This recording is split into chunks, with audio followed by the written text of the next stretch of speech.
لیکن آغاز میں بات کرنا چاہوں گا بھارت کی وہ فاسٹسٹ گروئنگ اکانومی جس کو کہا جا رہا ہے، بہت زیادہ معاشی ترقی جو بھارت میں ہو رہی ہے، شاید وہ وجہ تو نہیں کہ امریکی صدر نے بھارت میں دورہ کرنے کو ترجیح دی، اور جس طرح سے بھارت 2013 میں سب سے بڑا اسلحہ فروخت کرنے والا ملک بن گیا تھا امریکہ بھارت کے اندر، حتیٰ کہ اسرائیل، فرانس اور روس سے بھی زیادہ، کیا وجوہات ہو سکتی ہیں؟ میں آپ کو بتاؤں جاپنیز اور انڈین ڈیلیگیشن کی ایک ملاقات ہوئی بھارت اور جاپان کے درمیان معاشی ترقی کو پروموٹ کرنے کے لیے۔ یہ جو میں آپ کو ڈیولپمنٹ بتا رہا ہوں، یہ نریندر مودی کے وزیر اعظم بننے کے بعد، یعنی پاکستان میں نئی حکومت کو بنے ہوئے 19 یا 20 مہینے ہو گئے، جبکہ بھارت میں نریندر مودی کو وزیر اعظم بنے ہوئے 8 یا 9 مہینے ہوئے ہیں۔ سو کیا کچھ کیا نریندر مودی نے جس سے شاید امریکہ اتنا متاثر ہوا؟ اس کے علاوہ جاپانی پرائم منسٹر نے نریندر مودی کو آسٹریلیا میں ایک ملاقات کے دوران عشائیے پر دعوت دی، وہاں پر دونوں رہنماؤں میں ملاقات ہوئی اور اس خواہش کا اظہار کیا گیا جاپان کی جانب سے کہ وہ بھارت میں انویسٹ کرنا چاہتا ہے۔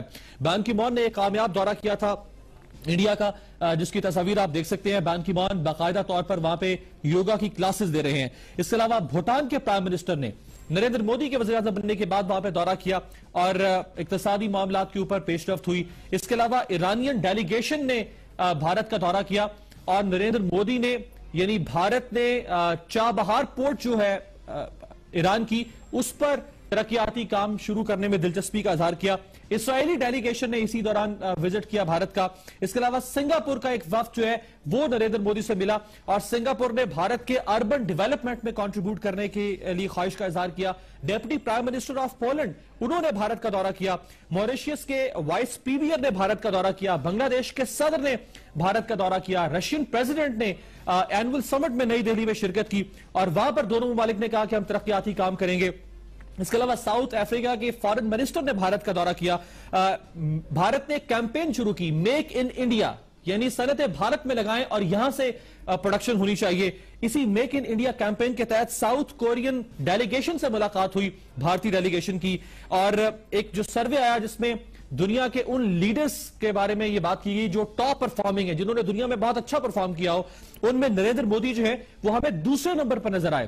30 ممالک میں سے دوسرے نمبر پر نریندر مودی، چائنا، انگلینڈ، اس کے علاوہ رشیا، امریکہ، یہ سب، جرمنی، یہ سب نریندر مودی کے بعد ہمیں دکھائی دیے۔ گلوبل پرسیپشن انڈیکس جو ہے اس میں انڈیا پہلے نمبر پر نظر آیا ہمیں۔ 4th انڈین عرب پارٹنرشپ کانفرنس ہوئی، یعنی عرب ممالک جو ہیں وہ بھی بھارت کے ساتھ اقتصادی معاملات میں دلچسپی لے رہے ہیں۔ انڈیا نے نیپال کو ایک گفٹ کیا، ایڈوانس لائٹ ہیلی کاپٹر مارک 3 جو شاید ماڈل ہے۔ اس کے علاوہ نریندر مودی نے آسٹریلیا کا وزٹ کیا، یہ بھی بڑا کامیاب وزٹ تصور کیا گیا نریندر مودی کا، اور یہ پہلے سربراہ مملکت ہیں انڈیا کے جنہوں نے آسٹریلین پارلیمنٹ میں جا کے خطاب کیا۔ G20 کا بھی بھارت رکن ہے، برکس فیملی کا ممبر ہے بھارت، اور انجیلا مرکل جو ہیں جرمن چانسلر، انہوں نے 2 بار اس خواہش کا اظہار کیا کہ نریندر مودی جرمنی کا دورہ کریں۔ اور میں آپ کو آخر میں بتاؤں جس کو دیکھنے کے بعد کچھ شرمندگی تو محسوس ہونی چاہیے ہمیں، یعنی پاکستان 2014 میں 21ویں صدی میں آج ڈومیسٹک گیس چولہے کے لیے گیس کو ترس رہا ہے، بجلی نہیں ہے، لیکن بھارت نے دنیا کی پہلی CNG ٹرین بنا لی ہے۔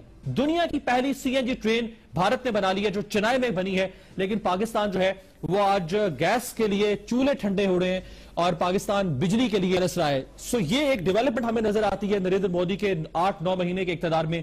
کیا اس نے متاثر کیا امریکی صدر کو، یا کچھ اور وجوہات ہو سکتی ہے؟ اس پہ ہم بات